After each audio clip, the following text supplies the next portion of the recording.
Hey, good morning. Happy Wednesday. We're on the road today. We won't be able to do the conference updates, but we do have Noel Emenhiser. He's the head men's basketball coach, Madonna University. Cascade Hoops Talk starts right now.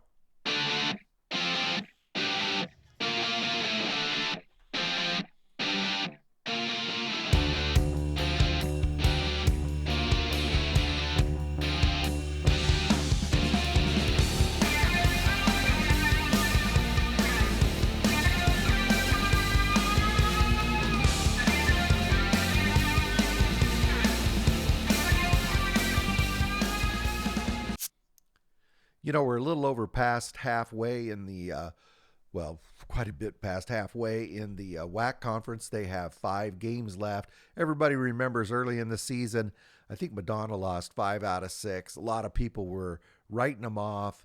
And you knew it was a good team, but you just couldn't figure out what was going on.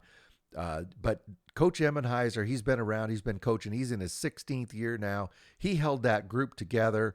And he's got them playing really great basketball right now. I think they're on a 5-game winning streak. They've gotten big wins recently over Indiana Tech, over Lords, and then this past weekend, a road win at Cornerstone, which is one of the toughest places in the country to win. So he's really got the Crusaders cooking right now, and they have a legitimate shot at finishing second in the WAC. So why don't we take a listen to Noel Emenhiser? He's the head men's basketball coach at Madonna. Cascade Hoops Talk, Billy D. I got Noel Emenhiser. He's the head men's basketball coach, Madonna Crusaders. Thank you, Coach, for calling in this morning.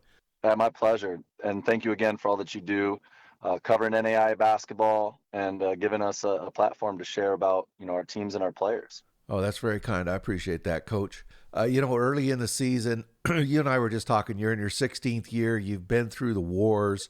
Early in the season, I think at one point you lost 5 out of 6.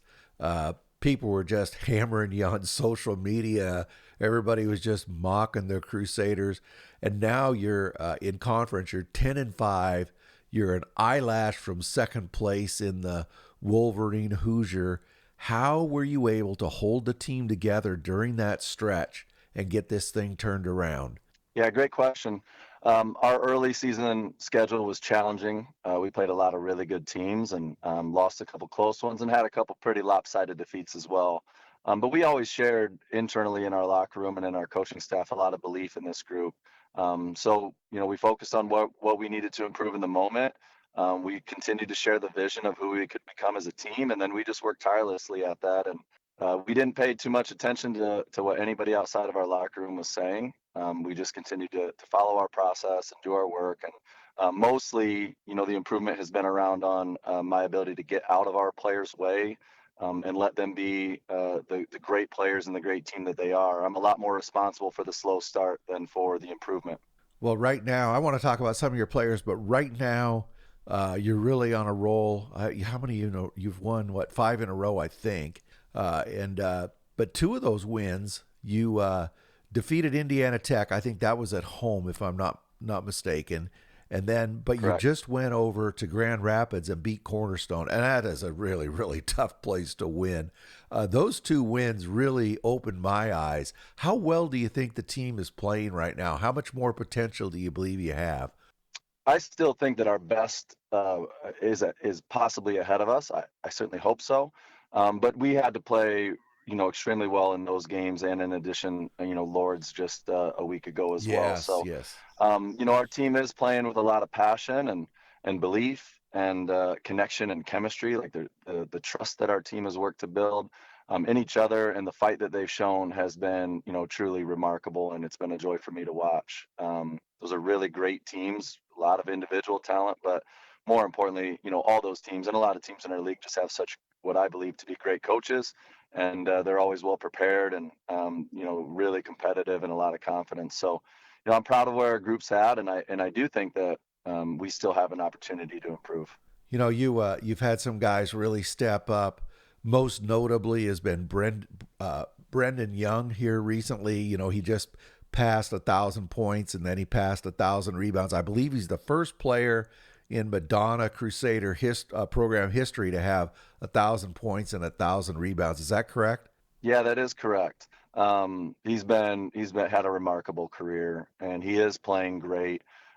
Certainly won't make any excuses for the way that we played early, but he was battling and playing through some injuries, and we're not the only team, and he's not the only player. But since really becoming healthy, he's played at the level that he's capable of, and just done anything possible to help our team succeed and thrive. And that's really special. His ability and his ability to impact the game. Yeah, he's really been a big piece of it. He's kind of an emotional leader as well, isn't he? Without a doubt, he sets a Yeah. standard for how hard we're going to play and our approach and preparation.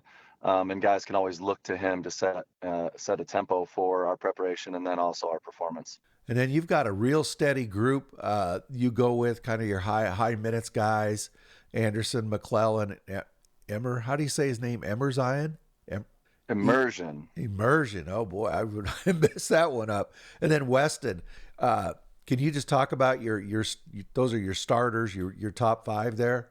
Yeah, that group has played really well, and they played really well together, especially, if we look all the way back to December 1, and they just provide such a different approach. And if a team focuses on one particular skill set or player, then our guys have the ability to be flexible and attack in a different way.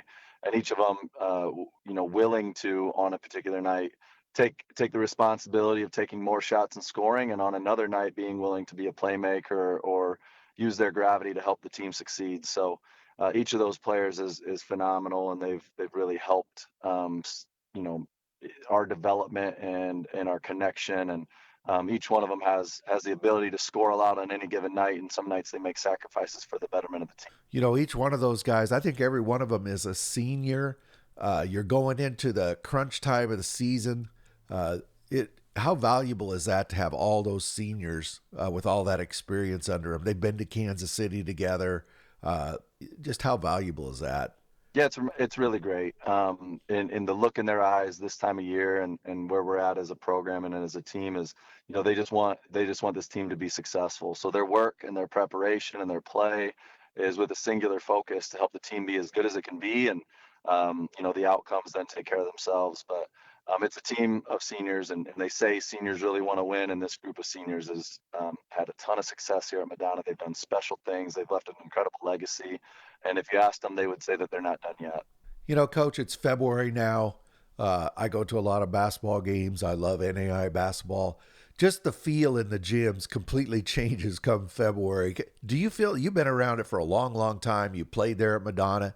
Uh, do you know what I'm? Do you feel that same feeling when it gets down to this time? And can you describe it?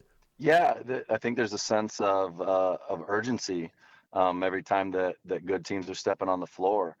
They understand the impact and the importance of each play and each game, and how that's going to shape conference tournament, national tournament selection and seeding. And so I think it just brings the very best out of high performers, high achievers, and the guys that really care a lot. So yeah, it's palpable. You can feel it, you can taste it. And there's nothing better than playing meaningful games at a high level this time of year. You know, the WAC has had uh, really five teams that have been beaten up on each other this season. It's a very, very competitive conference. Just talk about where you believe the Wolverine Hoosier is right now. Yeah, I think you're exactly right. We've got 5, 6 teams I think that are really, really good.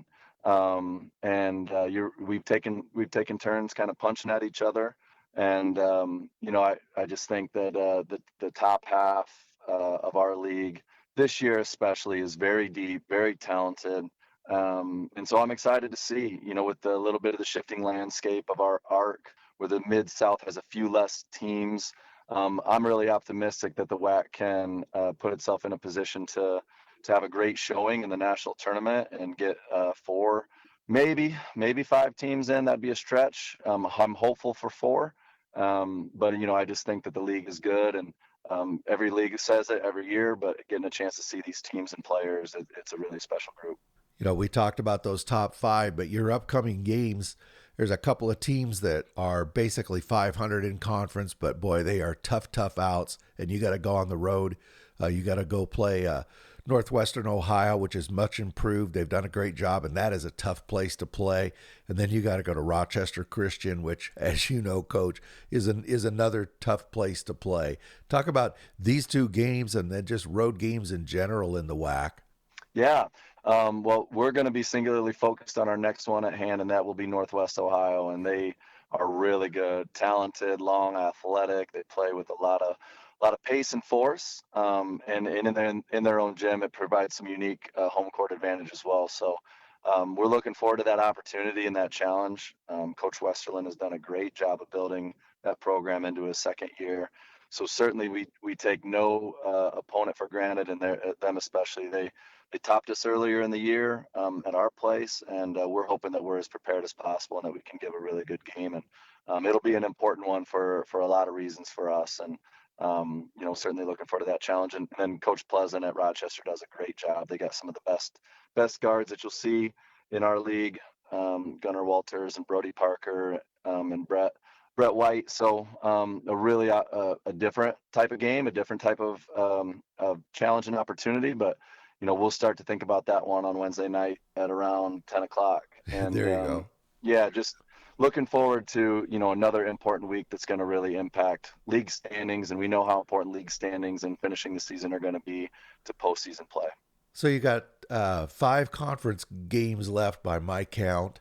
You're 10-5. You're 1 game out of second place. Really, it's I know you don't have to comment on this, but it looks like a race for second in the WAC. What do the Crusaders need to do over these next couple weeks? Yeah, we can just continue to build momentum, playing good basketball, playing as hard as we can, defending, rebounding, and then for us, a big key of ours is just the ability to connect simple passes and play unselfishly. So that's what we've done now for a long stretch. I don't believe that that'll change, but we're going to have to continue to adapt to the environments that we're in and the teams that we're playing against. So we're going to continue to focus on our process and the things that we can control. We want to be playing the best basketball we can here down the stretch as we head to the conference tournament, and then put ourselves in a position where either we win our way into the national tournament, or we could be attractive as possible to the selection committee. So we're going to continue to just focus on doing our part, and then we'll let the rest of those things kind of take care of themselves. So, Coach, is it extra fun to be in a tight race like this, or does it drive you crazy toward the end? Well, we really try to enjoy it. Yeah. There have been, a few seasons, luckily not a whole lot, where this time of year a team's starting to look forward to its plans after the season or into what they're Oh doing the yeah. next year. And, we've been really fortunate that we're playing meaningful basketball in February and March. I just enjoy the battles, and I enjoy the preparation, and we really try to enjoy our moments together as a team. It's special, and the bus trips and the practices and the film sessions, we make them as enjoyable as possible, and we certainly don't take for granted these opportunities to play important games with each other. So yeah, we make it a lot of fun, and I do think that translates into the way that we play. Yeah. And obviously, with that comes a little bit of the sense of what you might consider pressure. But I think that that's just a great thing, because these games do mean so much. It's got to be extra special to spend the last, you're on the last few games with this group of seniors as well, and they've had a Without a great doubt. run. Yeah, these are guys that have changed the program in such a positive way, and we've been fortunate that each group of seniors that have come through our program have been irreplaceable in their own right, and this group absolutely will be irreplaceable. Players won't do things that Brendan Young have done, and Matt McClellan have done, and Ethan Immersion have done, and Isaac Anderson, and more. But the next group, I hope, will have learned from their example. They'll take pride in the way that we approach things as a program, and then they'll authentically become their own irreplaceable seniors when it's their time. So yeah, we cherish these moments, and I feel like a lucky guy to get to watch these guys play basketball, and most days have the best seat in the house. So yeah, we do not take that for granted at all, and we're going to cherish every one of those moments that we get, as long as we get them. Well, Coach, I really appreciate you giving me a few minutes. I wish you luck as you go down the stretch here in the WAC, and look forward to watching you in the playoffs. Yeah, I appreciate it, and thank you again. We appreciate the opportunity to talk about our guys and just highlight all the work and effort that they've put in to make Madonna, put us in a position to compete this year, but all that they've done to put our program in a positive spotlight around the league and hopefully, beyond that. Well, Coach, thank you very much. I appreciate it. That's Noel Emenhiser. He's the head men's basketball coach, Madonna Crusaders. Thank you, Coach. Thank you. Hey, thanks a lot to Coach Emenhiser and to Madonna University. He's a great, great coach. What a great program there. So we'll be back tomorrow with the conference updates. As I say, I was traveling today. I hope you enjoyed today's show. Thank you very much for listening, and we'll talk to you tomorrow. That's all I got. Thank you very much for supporting our podcast. Please like and subscribe. Get out to your local NAI school, because NAI basketball is the best entertainment value in America.